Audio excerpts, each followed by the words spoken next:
So thank you for the introduction. I find myself as this year's president. The presidency runs from January to December each year, so it's a calendar year.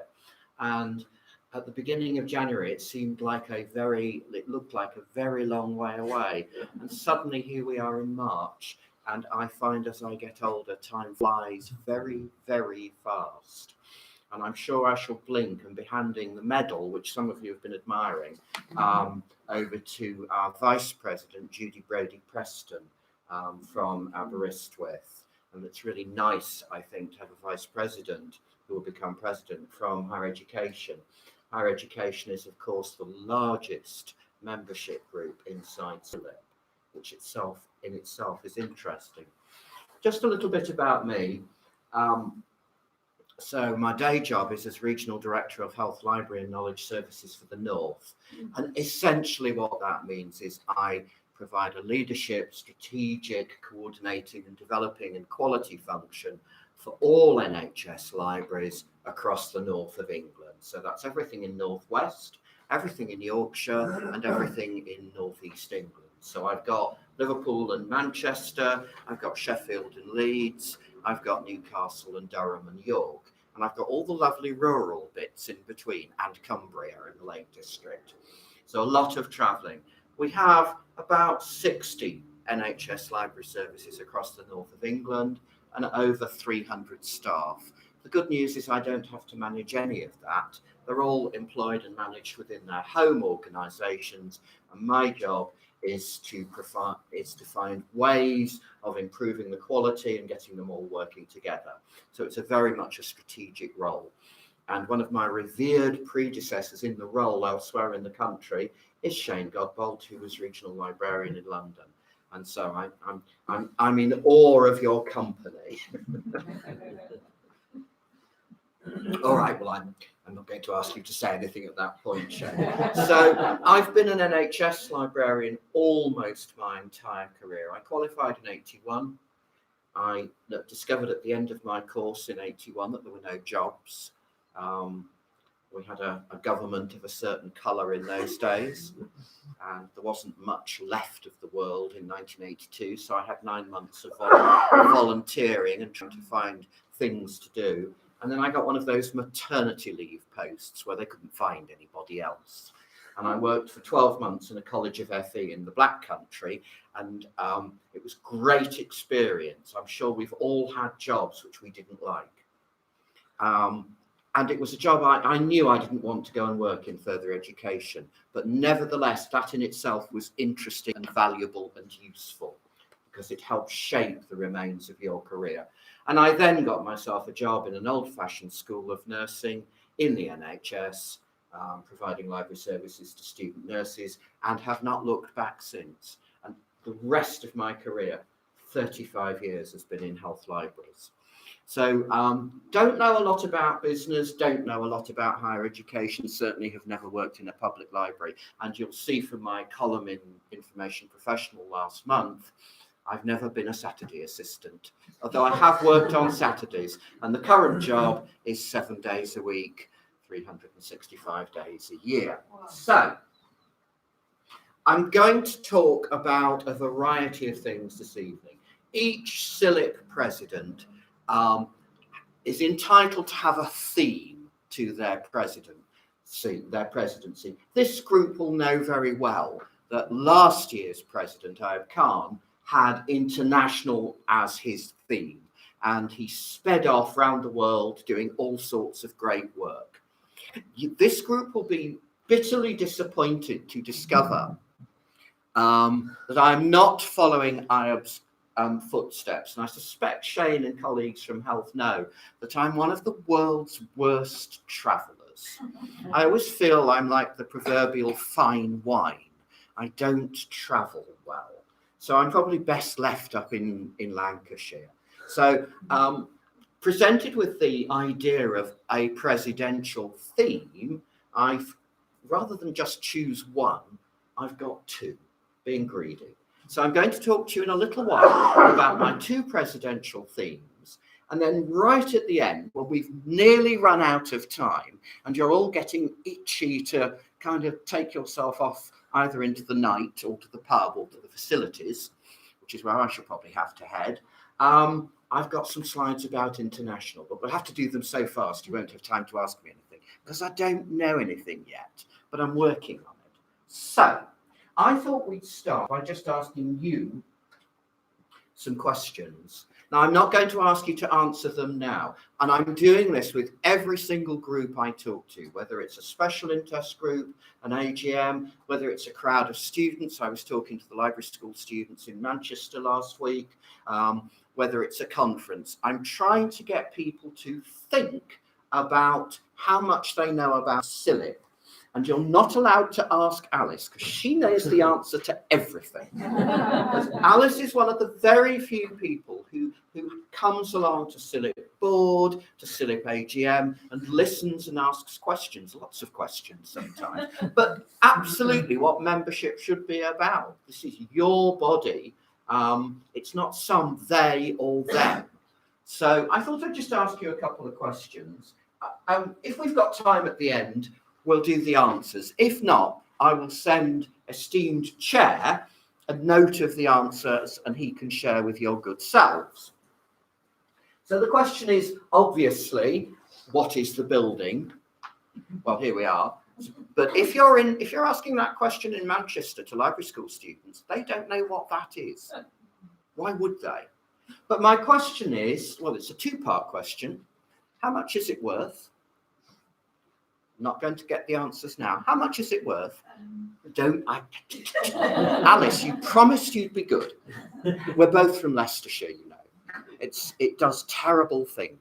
It makes you kind of inquisitive, doesn't it? There's something about the education in Leicestershire. Anyway, how much is it worth and why can't we sell it? That's the first two questions. The second is, how many staff does CILIP employ? How many staff do we employ? It's our organisation, and we should know the answer to this. And it's astonishing. Someone once said to me, oh, they don't employ anybody, you know, they're all volunteers.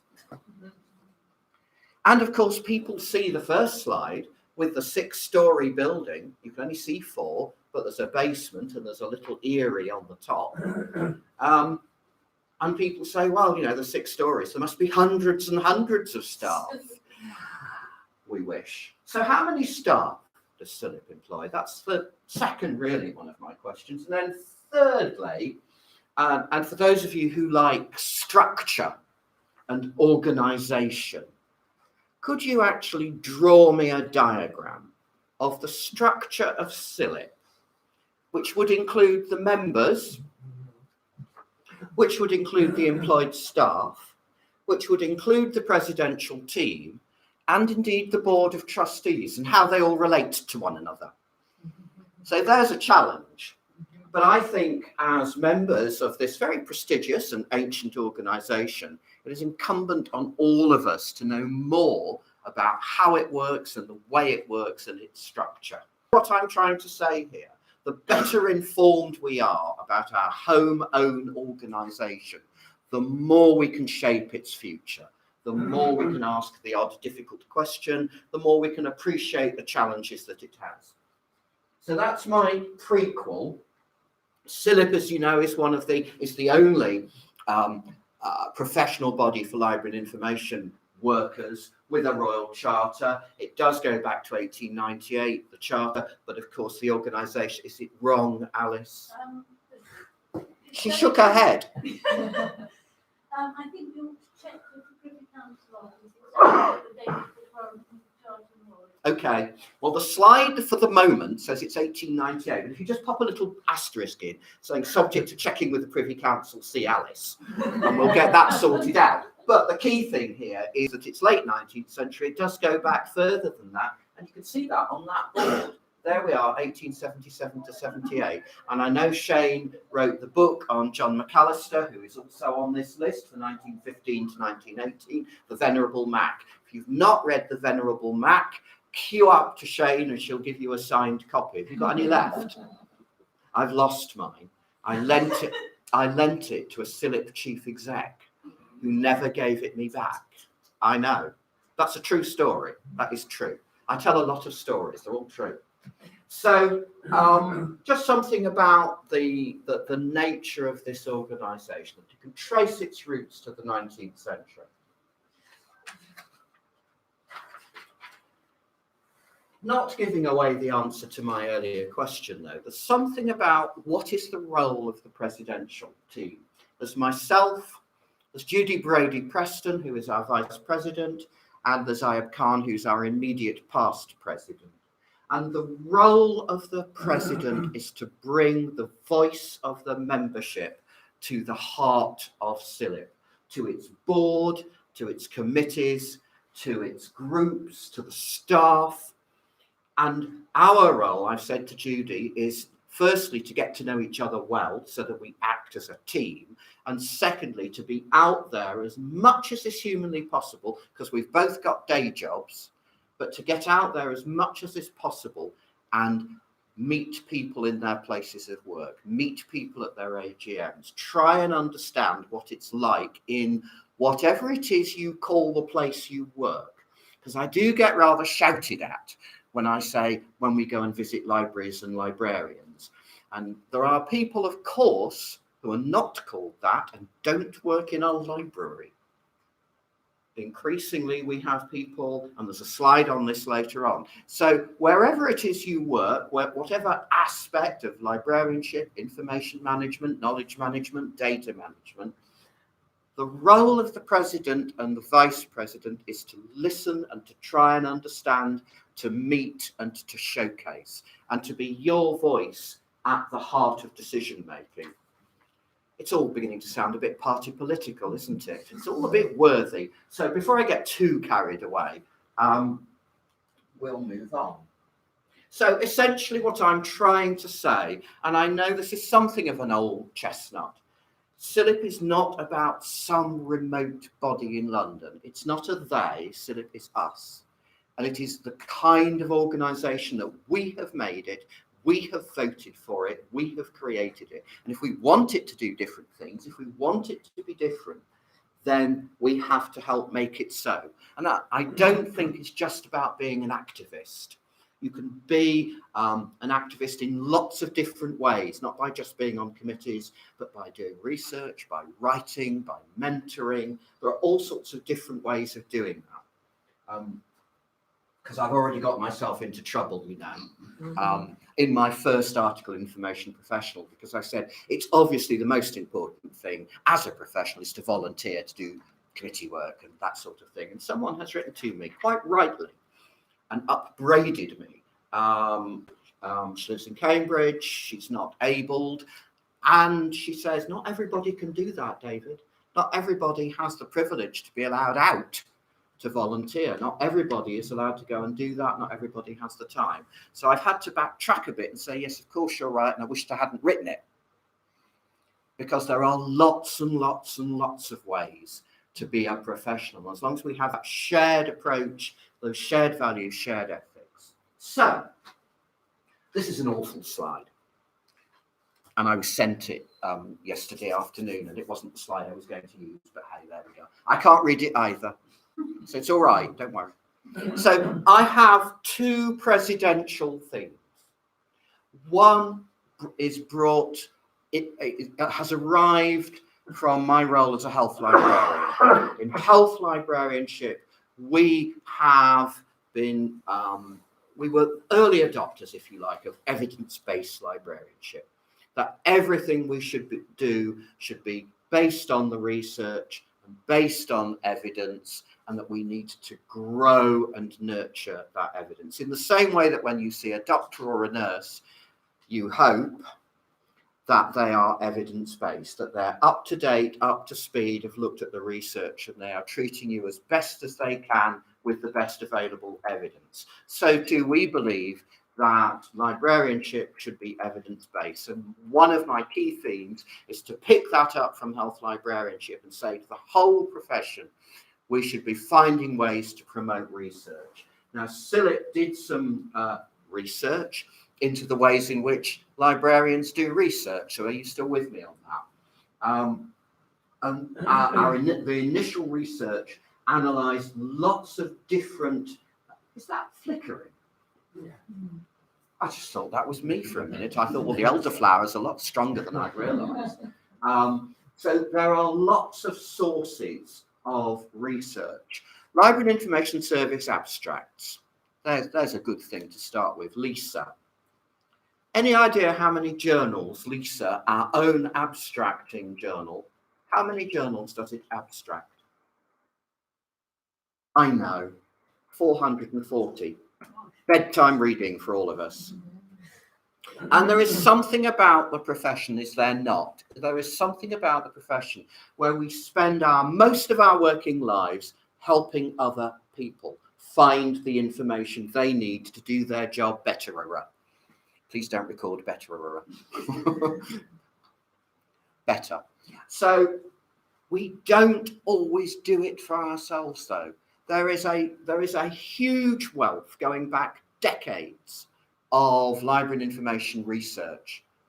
We don't use it generally. I don't know why that is. We're so busy helping everybody else, perhaps. So I want us to acknowledge not just that librarianship needs to be evidence-based, but that we've got an evidence base we don't use. I also passionately believe, and you will have to look at my grey hair for a moment and believe that I am well and truly over 60, that we do have something of a tendency, and it may be a health thing, to only go back 10 years. And if there's anything more than 10 years ago, it can't possibly be relevant. And have any of you ever come across Sharon Markless?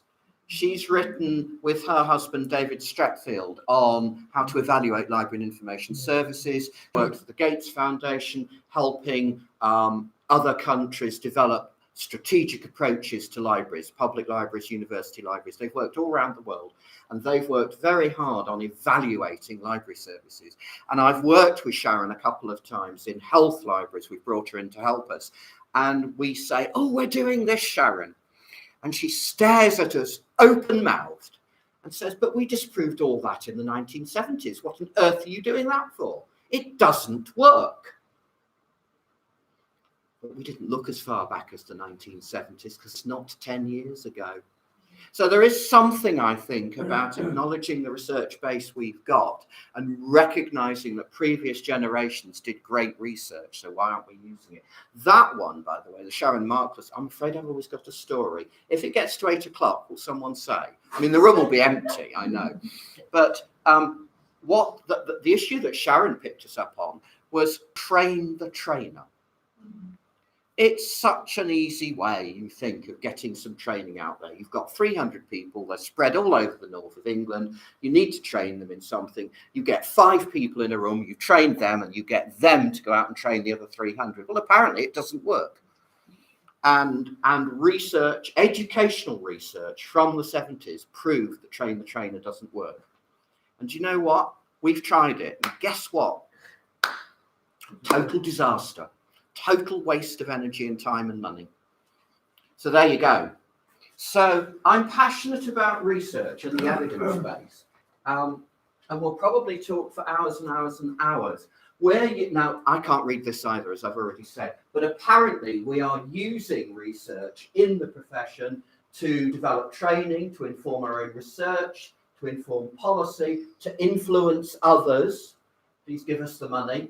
To make decisions about new services, for professional development, and for improving our existing services. So I'm not suggesting for a second that research isn't being used. I just don't think we do enough of it. But this is CILIP work from a couple of years ago. So what CILIP is moving towards, we had a research roundtable last summer, which I chaired, and what we're aiming to do, you'll all hear that word, aiming to do. And that, of course, is code for not yet done. And there are some big ideas in here. We would like to re-establish, that says establish, a research coalition, but actually we used to have one. And for those of you who know the work of Hazel Hall, there was a research coalition, but it was funded for 2 years. And when the funding stopped, the coalition stopped. It might have been 3.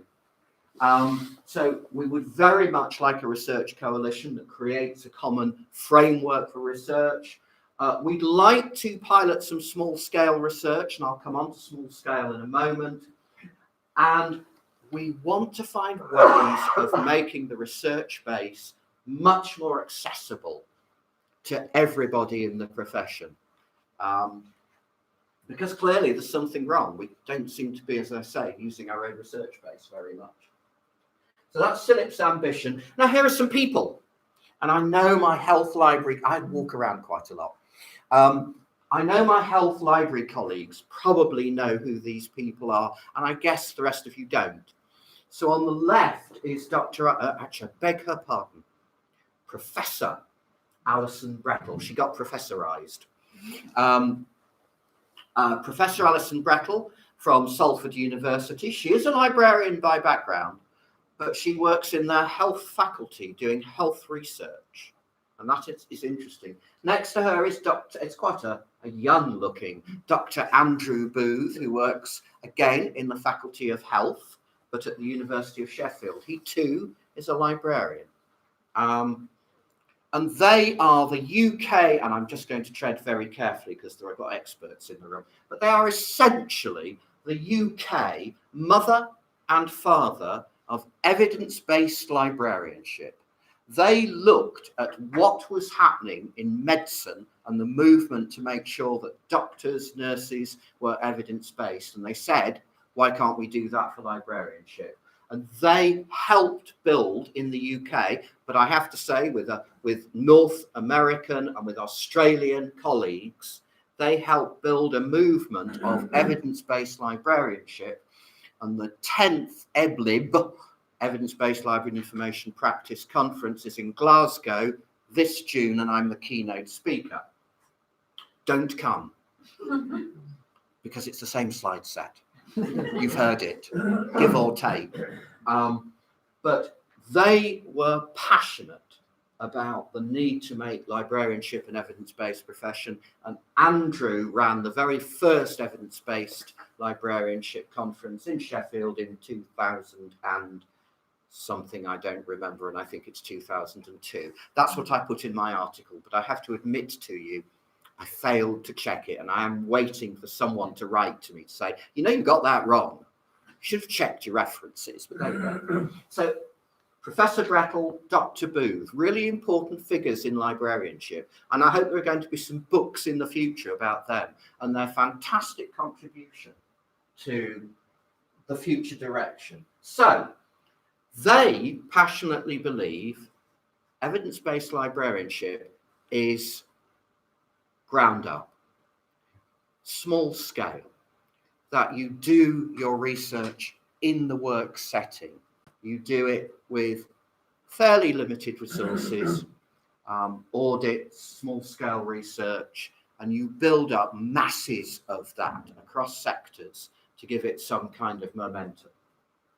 You'll have spotted that I've got a different approach to ground up in the picture. Clearly, the British Library, and many of us in the room will remember the British Library used to fund research at scale. There were British Library research grants, and the British Library had something of a top-down approach to research.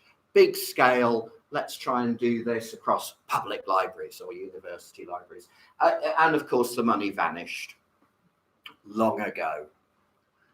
So there's something about the need to have research growing from the ground.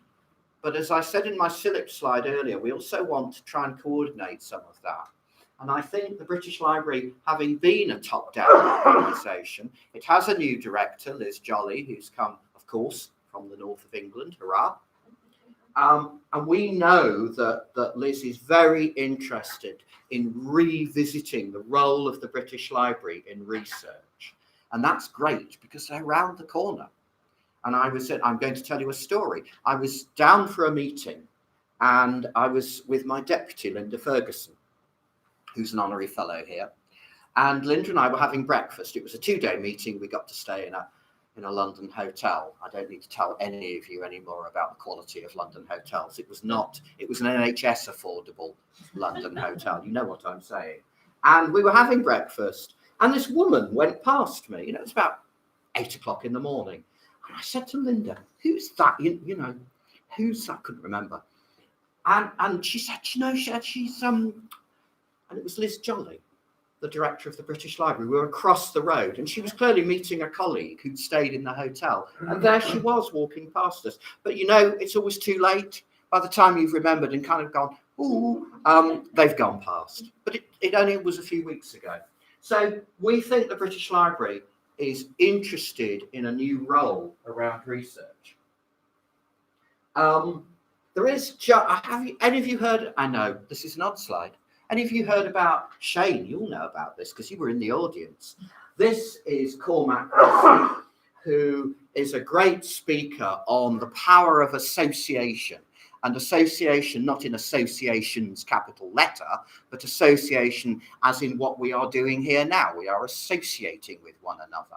Cormac's a really interesting academic, talks about the impact and the power of associating with other people.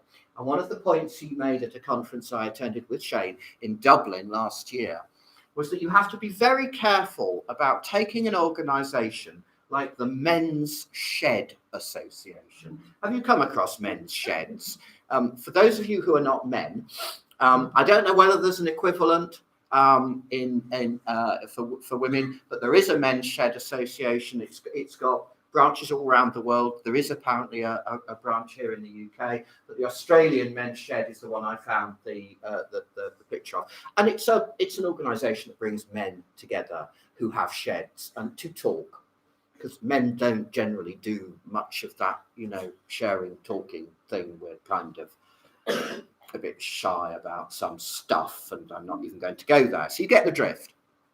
Very powerful organisation. The issue, though, is that you sometimes find government taking organisations like the Men's Shed Association and saying, here is a fantastic way of getting health information to men. And we will go into the organisation and use it to do what we want. But that's not what it was ever founded for. And there are other examples around the world. There was a really interesting one that Cormac used around an American women's group on breastfeeding. And government, local public health wanted to use the organisation to get health messages out to mums. And sometimes it subverts what the organisation is about. So all I'm saying on this slide, with the utmost care and respect, because the BL's across the road, and Liz Jolly might be in my dining room tomorrow morning as I have breakfast, is you have to be very careful about top-down and what it does to a ground-up organisation. However, I'm going to be trite for a moment and say that what we really need to do is bring ground up and top down together. And that way, I think we might build a powerful research base, a powerful cooperative approach to research. We might get some money out of it, because that's the question that's always asked. And we might provide an accessible research base for the profession. And babies. I thought we'd do babies. In health libraries, we have spent the last 10 years telling our library managers to use locally generated research, very low-key research, to illustrate the impact of their service. And we've been asking health librarians to tell us stories about the impact. What difference has your service made to the organisation? And we haven't asked them how many books and how many people and how many interlibrary loans and how many journals and how many downloads. You do need the data. But we've asked them to tell us, if your organisation is St George's, let's have a London example in Tooting, what difference has the health library made to the objectives of St George's Hospital Trust? Can you illustrate, if you take the objectives, the really high level ones, how has the library contributed? And we have been saying to our health librarians, impact, impact, impact. And I think there's been something of a bit of a danger in that. And that's why I've got the baby in the bathwater, because we said to them, we don't want to hear about feedback. very much. We don't want to hear that your customers think you're lovely. We don't want you to count the Christmas cards and tell us how many boxes of chocolates you get each year as an indicator. And I did know a librarian down in Chichester who used to count the number of Christmas cards he got from his customers each year. And he used it as an indicator. And I think that's rather clever, actually. But we have been rather poo-pooing it. Am I allowed to say that? Well, I've just said it. So I think impact stories are great, the research is great, but let's not throw out that feedback you get from customers that give you that warmth, that tell another part of the story. You can probably tell I'm rather immersed in the research world. So let's move on. Anyone know where it is? You're going to tell me it's in the north, aren't you? It is Leeds. Oh. It's the Golden Clock in Leeds. When I'm trying to find the postgraduate deanery in Leeds from the railway station, and I am sometimes a bear of little brain, I know that if I walk up a hill and turn left and then look for the Golden Clock and head towards it, then I'm near the postgraduate deanery.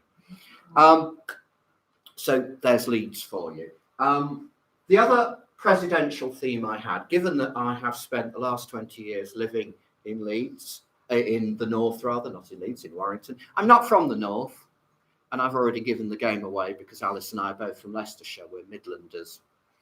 I've lived in the north for 20 years, and I think sometimes it is rather easy to overlook great stuff happening elsewhere in the country. So given that I've got a northern job, that I travel across the north, I thought I would use my year to showcase great northern library services. Now, let's be careful about what I'm saying. How am I doing on time? Shall I stop soon? Okay, 7 o'clock. Right, what time would you like me to stop? I mean, today? How much more have you got? I've got a couple of slides about the north, and then we'll disappear into the world of international, and I will become instantly less confident than I appear to be so far, because these are not my slides when we get to international. So, illustrating a rather beautiful library. I'm happy to go and see beautiful libraries in the north of England. I'm happy to go and see great physical spaces and cut the odd ribbon. And for those of you who saw Nick's post a couple of weeks ago, I attended the opening of the new Altrincham Library in Trafford, and the mayor was there. He was about 14. It was absolutely astonishing. He really wasn't a day over 30. And he was there in a suit and full regalia, and he was about that thin. I felt very old. Never mind, you know. But I've learned how not to put my arms behind my back when you take a picture. Because if I put my arms behind my back, you get a lot of tummy. So it's probably best to sort of do something like, anyway. So is it a library without a librarian? Don't know. But I am much more interested in highlighting great librarians in the north rather than great libraries. I don't know whether any of you have seen the new libraries, the refurb libraries in Newcastle or in Manchester or in Liverpool. They are fantastic, and we could all get into the, is Manchester one better than the Liverpool one, or is the Liverpool one better than the Manchester one? I have a personal view, but not in a public place, and certainly not whilst I'm being recorded. But it's the Liverpool one. I am interested in the people, because that's what I said to you guys at the beginning. The presidential role is about going to talk to the people and hearing what their jobs are like and understanding what's going on in their sector and in their world. That's a bunch of librarians from the health sector, and they're actually anyone know where that is? It's around the corner. Oh, I don't know the answer to that, Alice, because I call it Senate House. It's Senate House. It's a staircase. There was lots of marble, and we could get them on a staircase, and the ones at the back have disappeared, I'm afraid. But it's a group of health librarians on a leadership course, and what I'm saying here is I want to showcase great librarians in the north of England. I will go and open the odd library if I'm asked. But they've normally got someone they want, like the mayor, to be honest. So, CILIP is interested in securing the future. There is a huge change happening in the world of information. This slide covers a great range of stuff. CILIP is turning itself, we hope, into a very future-focused organisation. I have to go fast on these slides if we're going to get to the international ones.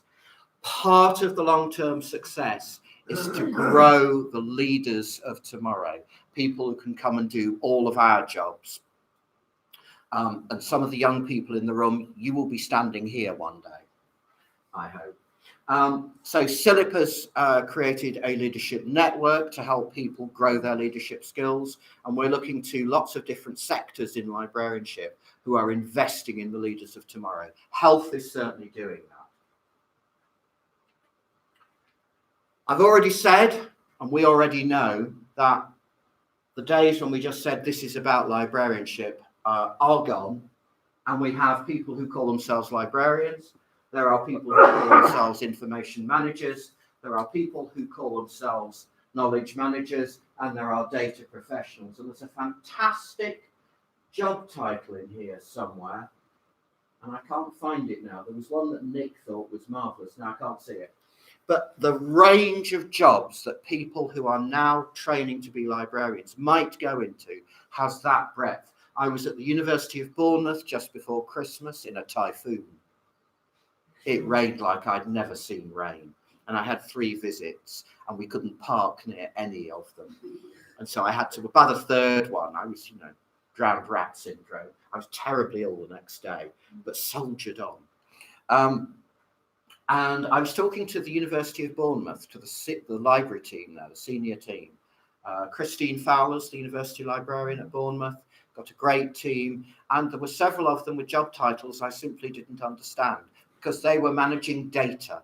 They were managing data repositories and access to data. University librarians increasingly dealing with open access and the publication side of research.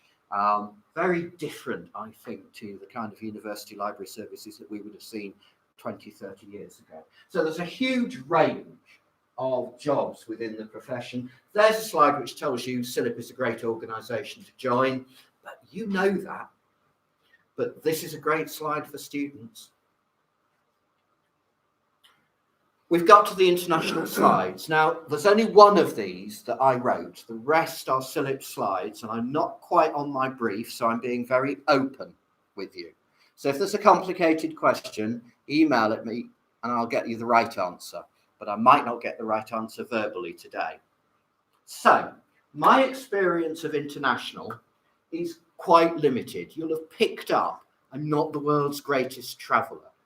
And I know that from having been to international conferences and lying in darkened rooms for several days, not feeling great.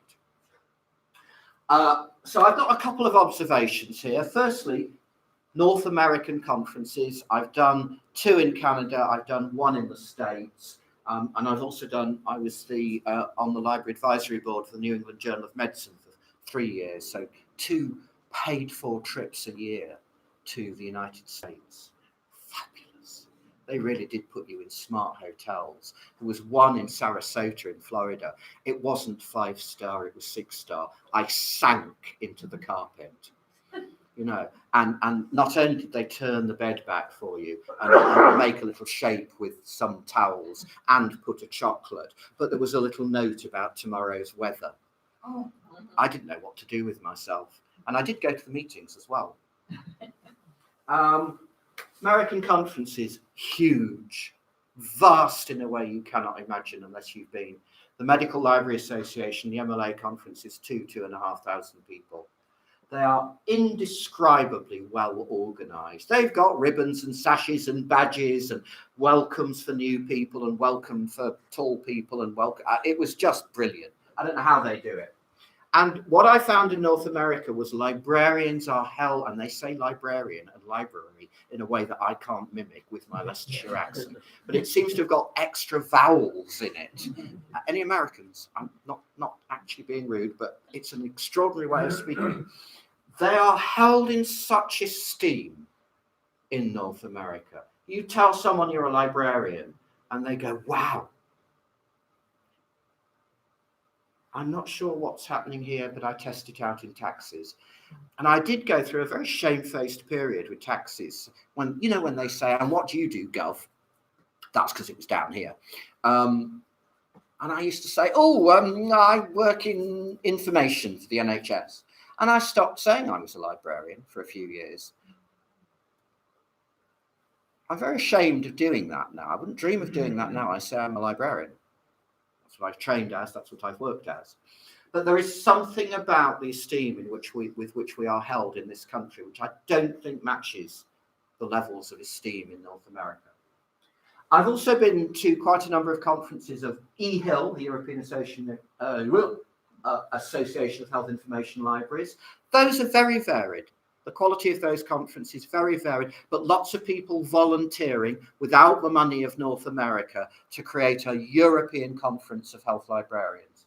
And there's a real, and I can see colleagues nodding, there is a real north-south divide.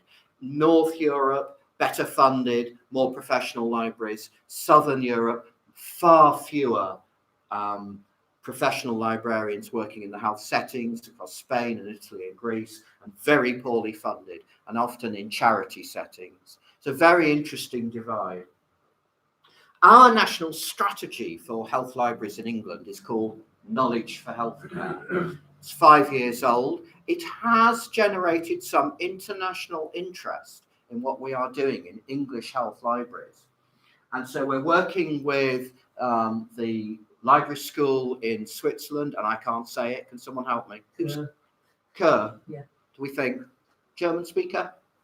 Sort of. Oh, excellent. It's Kerr. It's a, they call it a polytechnic, but it's not a polytechnic that we would know. But they've got a library school, and Gerhard Bissels, who some of you will know, is leading the development possibly of a master's program in medical librarianship, and we've been advising on that.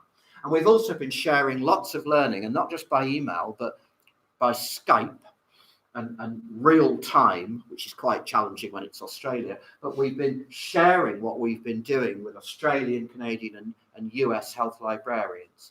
So there's a sort of little trickle of international that I know about. So I'm trying to prove to you that I've done a bit. Faced with IFLA this year in Greece, Athens, in the summer, I know, I said, oh, lovely. Do you know what? Let's send the vice president. And she said, yes. Marvellous, I'm not going. I'd be in the hotel with the air conditioning on and the lights off. Really, I'd be so ill. So there we go. So that's the slide I know about. Now, Ayub Khan, as you know, has led a presidential commission for CILIP last year on what CILIP's international policy should be. And he made proposals really right at the end of last year in December in terms of modernising CILIP's approach. Now, I'm absolutely not going to read that. But CILIP board voted to accept this policy setting out the priorities for international engagement for this organisation going forward. Information services and libraries foster literacy, learning, documented heritage and knowledge creation worldwide, and are crucial to achieving access to information, freedom of expression and freedom from censorship, making a vital contribution to the realisation of Article 19 of the Universal Declaration of Human Rights. Is that not a powerful statement? You are the first people, I think, seeing this slide, and quite right so. There is a lot more than just a policy. A policy is great. You've got to do something with it. So CILIP will collaborate with other stakeholders. It will advocate partnership working. It will fully exploit opportunities to demonstrate how our sector contributes, build social capital, take full advantage of the international implications of new policies, encourage and support members to work throughout the world for mutual personal development, and support best practice, facilitate awareness and exchange, and I know Gerhardt's been asking about exchange, and grow our international membership base. Lots of goals in there. These are brand new. How they are to be delivered, and I know you want to know that. I don't think we've worked it out yet, but I think this is a group that will help us do that.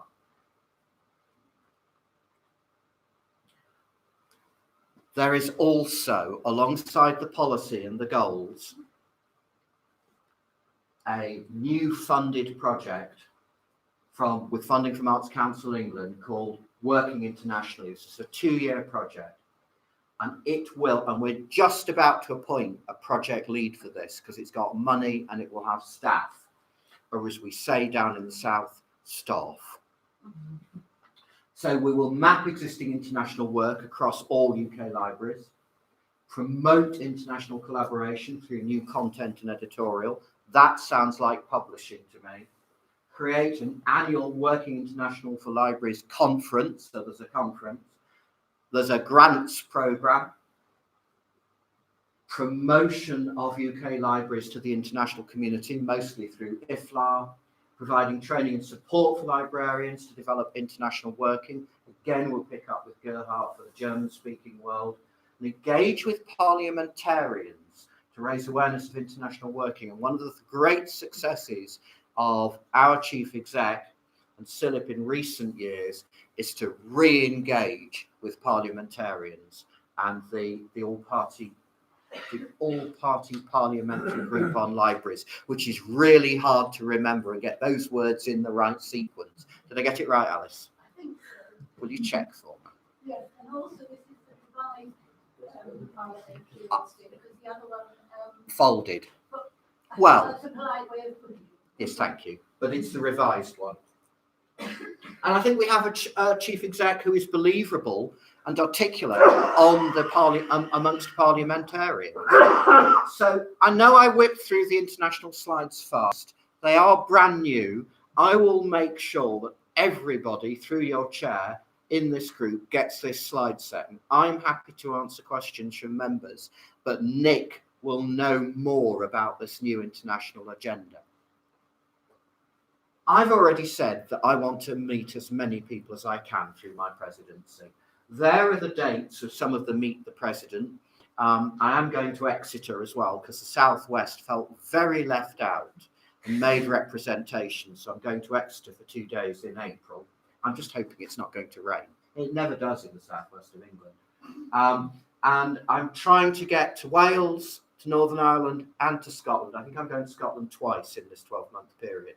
But opportunities to meet CILIP members, non-members, and talk about what it's like in library and information work wherever they are. Somebody asked, why are you holding Dory? For those of you with children or grandchildren or younger brothers and sisters or who are just young, you will see that I'm holding a plastic fish from a film, and the film was called, I think it was called Finding Dory, and Dory is the name of the. Am I right? Finding Nemo? Finding Nemo is Dory. So I don't know where Dory comes in. Anyway, you know, I don't have children. You can tell. Why am I holding a plastic fish? And I will finish soon. The reason I'm holding a plastic fish is this is a picture of me taking part in a knowledge management technique called a fishbowl. And I don't know how many of you have come across a fishbowl. And it's a technique used to get people talking and to get quite a big room full of people talking in quite a structured way. And what you do is you take 4 chairs and you put them in a little circle in the middle. And you put rows of circles of chairs around, and you invite an audience who are wanting to discuss a particular topic, and you brief a couple of people to sit in the 4 chairs in the middle to kick the conversation off. And you can only speak if you're in one of those 4 chairs in the middle, and if you're holding the MacGuffin, to use a phrase from a different generation.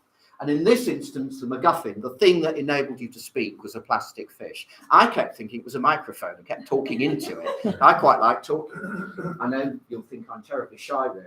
But anyway, and this was a European conference. This was a European conference. And we were introducing the technique to European colleagues. And if you want to speak, if you think as the conversation develops, you would like to speak from the other circles, you stand up and you go and stand next to people in the 4 chairs, and one of them has to give up their place. And you wait until whoever is speaking with the MacGuffin has finished, and you are then handed the fish in this instance, and at that point you make your contribution. And it is a fantastic technique for getting people talking and getting a variety of views, and it enables the conversation to be quite free-flowing, but at the same time regulated, because you can only speak if you're holding the plastic fish. And I have to say our European colleagues were absolutely fascinated by the technique, and it's something that's used in the health setting. So that's why I'm standing there sitting there with a plastic fish. So CILIP is a future-focused organisation, focused on what is happening to the profession, the breadth of the profession. We have new ethics for the profession. We're looking at a review of the professional qualifications. We are looking at the evidence base. We want librarianship to be an evidence-based profession. CILIP believes in the future. You will notice that I avoided at all costs on my international slides the B word. I don't know what's going on down the road at Westminster at the minute. Some of you may have been looking. I can't bear to look. I will just give you one tiny last story before I leave you with this picture of Swindon. And I use this wherever I go. I say, here's a picture of Bristol tomorrow. But actually, if I said, here's a picture of London, you'll probably think it's already arrived. One of those is the Shard. But in terms of what's happening, and in terms of what's happening in this country, I am only here because in the late 1930s, this country opened its doors to Jewish refugees, albeit children mostly. So my father arrived here on the Kindertransport in 1939 with his brother and his sister, and they were looked after by Quaker families in Leicester. And I'm only here because this country believed in freedom. I leave you with that thought. Thank you very much.